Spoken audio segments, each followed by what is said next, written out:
What up, YouTube? Big Lou tapping back in with What It Do with Big Lou, NFZR2. Um, man, I'm having a hard time doing these videos. I keep getting phone calls in between. I'm getting so frustrated, people. But anyways, let's get back to, I'm supposed to do a live in a few minutes here. I was trying to knock all this stuff out. I kept just one thing after another. So the topic is this video. I'm going to break it in two videos. I'm going to try to keep it short, like 10, 12, 15 minutes of video. That way, when people see 30-minute long videos, hour-long videos, I don't think people are interested in reading it or watching it, excuse me. So I'm going to try to cut it down. If it's the first time you're coming to the channel, please, it'd be highly appreciated. Sub, like, and share these videos. Also, go to the original channel, which is the No Fly Zone Ricans, and sub, like, and share as well. So this video is who was the bigger superstar name-wise, popularity-wise of the 80s? Was it NWA heavyweight champion Ric Flair, or was it the WWF champion Hulk Hogan? In my opinion, Hulk Hogan was the bigger star. Hulk Hogan had the look, he had the name, he had the Hulkamania, and he also had red and yellow, the colors. Ric Flair, yeah, of course, he was the nature boy. He was the man, you know what I mean? Styling and profiling and limousines and, and all that stuff. His promos, they both cut good promos. But Hulk, well, they both had their looks. He kind of favored after Buddy Rogers, Ric Flair. Hulk Hogan had that big look. That's what Vince McMahon liked, was that big dude, muscular dudes, because Vince McMahon also lifted weights and he was big. He was yoked. You know what I mean? Excuse me. So I had mentioned in another video, and I'm going to mention it again because I had to redo it. Ric Flair, this is his 50th year of being in the business, right? He don't wrestle no more. Well, he just did another match in July, just a couple months back, was his last match. He's 73 years old. But he goes around, he signed up. I'm not sure if it's what the people, he signed up with people that take them around and they do signings and all kinds of stuff. So Ric Flair, I believe Ric Flair is making a lot more money doing the things he's doing now than when he wrestled. And when he wrestled, he was getting paid good money, 500,000, 750,000, $1 million at one time. You know what I mean? So Conrad Thompson, his son-in-law, just dropped something on their YouTube channel, is Ric Flair and him, about 50 years of wrestling. It starts out in 1972 when he started, and showing his very first match.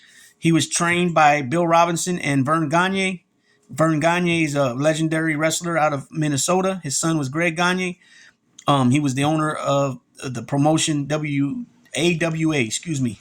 And so many wrestlers came out of Minnesota. I'm going to do a video on that, as well as all the wrestlers that came from West Texas State and some other ones from Texas area.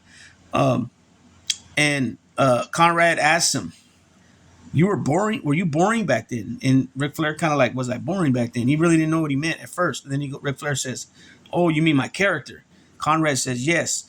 And then Ric Flair says, "Oh yeah, I was boring." He goes, "Not until after the plane crash did I get, started picking up steam with the Nature Boy, and I changed my look." So originally he had brown hair, short hair, sometimes he'd have a little mustache. He was a lot chubbier. He had a wide back. He don't even look like Ric Flair, really. But if you look at his body, you can tell that that's him. The way his arms, his chest was built, you can tell that was him. So the plane crash he was in, it was a six passengers was in the plane crash. The only two that I can remember offhand that were in that plane was Greg the Hammer Valentine's dad, Johnny Valentine, and Ric Flair. Ric Flair suffered, he broke his back in 3 places, and his spine was all jacked up. He had to learn how to do everything over again, walk, all kinds of stuff. Once Jim Ross said it takes a special human being to be the NWA heavyweight champion. And the reason he says that is because, as we all know, there's 365 days in a year. So as being the NWA heavyweight champion, and that's exactly what that means, world heavyweight champion, there is like 20 to 25 territories that are under the NWA umbrella. And not only the United States, but Japan, Australia, Germany, Puerto Rico, I think Dominican Republic, Australia, they're up under that as well. So he'd be constantly traveling, like 300 days a year traveling, wrestling. twice a day on Sunday, twice a day on Saturday, twice on Saturday, twice on Sunday, Monday through Friday, nonstop. And that's why a lot of guys didn't want that heavyweight title. That's why some guys only held it temporarily, such as Harley Race had it, I think, 9 times. The Briscoes in and out, the Funks, different times. But like later, if you fast forward it later to the 80s, yeah, Dusty had it. Ronnie Garvin had it. Sting had it. Uh, damn, mother. Look at this. Can't believe this, man. Sorry about that, guys, man. I'm going to let this one go. I can't. So, uh, Ric Flair, and then you had Portland. I think the Bay Area, they had a promotion there. I know they did have a promotion, but I think it was under the NWA. You had WCCW, which was the Von Erichs, World Class Championship Wrestling. That's what with the Freebirds, Gino Hernandez, the Von Erichs. You had Mid South, Bill Watts, Mid South, which was the Junkyard Dog, Ted DiBiase, Steve Williams, Dr. Death Williams. Who else was there? I think the One Man Gang was there for a little while. Hacksaw Jim Duggan and Hacksaw Butch Reed. I think CWF, Continental Wrestling Federation, was there. That's Jerry Jarrett, Jeff Jarrett's dad. That's in Memphis. I believe Harley Race's promotion, which is in like Missouri, St. Louis, Missouri area. They were under the NWA. You had the Georgia Championship Wrestling. You had Championship Wrestling of Florida.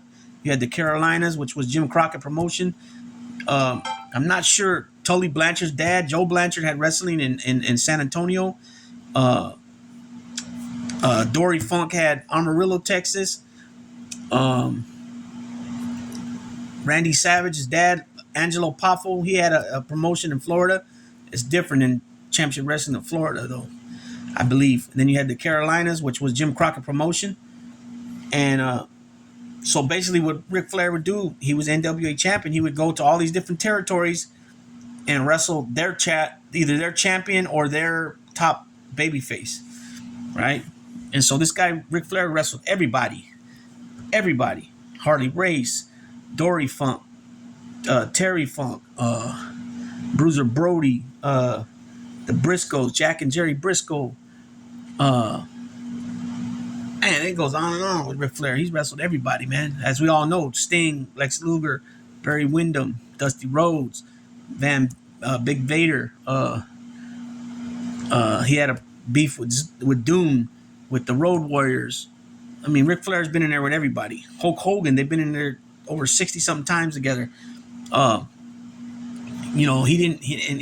Ricky Steamboat. That was another one of his greatest matches ever. Black Jack Mulligan, Bobo Brazil, Buddy Rogers. He was in there with. Buddy Rogers a little older by then, but he was in there. Buddy Rogers, Bobo Brazil, and then later, Shawn Michaels, Undertaker, Mr. Perfect. You know what I mean? All these guys. Hulk Hogan, like I said, Hulk Hogan earlier. So Ric Flair's wrestled everybody, man. Everybody. 16-time champ, Carlos Colon. A lot of people hate on him. The Steiner brothers, Dickie Slater. The list goes on and on with Ric Flair. Those are most of the biggest names that he wrestled. But he had this belt, that big gold belt, and he would travel. And they didn't want to take this stuff on. Ron Garvin, Dusty Rhodes, they didn't want to do all that traveling like that. That wasn't made for them. So they'd win it, and then they'd get it back. You know what I mean?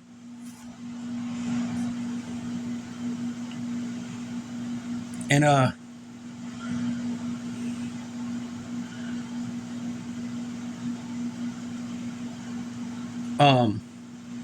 so yeah, they like Ronnie Garvin had it. Different guys had it shortly. They didn't want to do that traveling. You know what I mean? And it is what it is. But Ric Flair, he dressed the part, he played the part, he acted the part. He had the best top notch. He went everywhere in first class. Limousines, nice watches, nice suits, custom made dress shirts, custom made shoes. Then he had the look, that blonde hair, and he had custom glasses. The dude was making top dollar at the time. You know what I mean? At the time, he was when he was because he was in Mid-Atlantic first. I used to see him in Mid-Atlantic like in 83, 80, 82, 83, 84, Mid-Atlantic. Oh, Wahoo McDaniels. That was one of his big ones too. One of his big rivalries. I used to see him like 82, 83, Mid-Atlantic. 82, 83, I had to go back and watch later. I didn't remember that as a kid because I would only be like 4 or 5 years old. But I remember like 84-ish, for sure 85. By 85, by 86, 85, 86, then he was mostly in Jim Crockett. And he was probably making about $700,000 a year by that time. Just to, you're talking 30, what, 30, no, that's about 40 years ago, 38 years ago, 37 years ago, he was making about 700 grand a year. That's a lot. That's a lot. Even a $500,000 back then that's still a lot. Most wrestlers back then, they weren't making, if you hear most of the stories, they were barely surviving. They're barely surviving off, a lot of guys had canned goods they'd have to eat off of. They didn't have to put their own gas, you have their own cars, and drive from territory to territory to territory. They might be in Memphis this weekend, next weekend in Texas, next weekend after that, California. Who knows, So that's a little bit about Ric Flair. I'm going to get into a little bit with Hulk Hogan, and I already said Ric Flair debuted in 72. Hulk Hogan debuted in 77 in CWF, which is Continental Wrestling Federation, which is Jerry Jarrett's promotion, which is the dad to Jeff Jarrett. Hulk Hogan started there. Hulk Hogan, obviously, different beast. Hulk Hogan back then was 6'7", about 320 pounds, blonde hair, and he was big. At that time, there was only a few guys that were bigger than him. Andre the Giant, obviously. Blackjack Mulligan, they're close, height-wise. But Hulk Hogan was, muscular. Andre was taller. Big John Studd was taller. Ernie Ladd was taller. Pretty much you could say Hulk Hogan was probably the second biggest guy after Andre the Giant. Only because mixing the muscles with the height, right? And he was a beast. He had Sterling. He had a few different names. Sterling Gold, I think. He had some funny names at first. He was teamed up. After that, he went to AWA with Vern Gagne, and he was teamed up with Freddie Blassie. Freddie Blassie was his manager. You know what I mean? Freddie. If anybody knows old school Freddie Blassie, he was a wrestler too back in the day, but he was in the 80s, he was one of the top heel managers in WWF. It was Bobby the Brain, Jimmy the Mouth, Freddie Blassie, Mr. Fuji. Those were the main heel managers in the 80s at WWF. So with that being said, I'm going to go ahead and stop this video. This will be part 1, and part 2 will be coming. I'll probably drop it sometime later tonight. All right. That being said, Big Lou's going to tap on out. But again, if it's the first time you're coming to the channel, please feel free and I highly be appreciated if you would like, sub, and share this channel, and as well as the original channel, No Fly Zone Ricans, where I'm part of a 3-man squad. And if you would, please sub, like, and share that channel as well, the No Fly Zone Ricans. And feel free to drop comments. Give me your criticism, constructive criticism, your opinion, anything. I respond back to all comments. All right, Big Lou, tapping out. Boom, boom.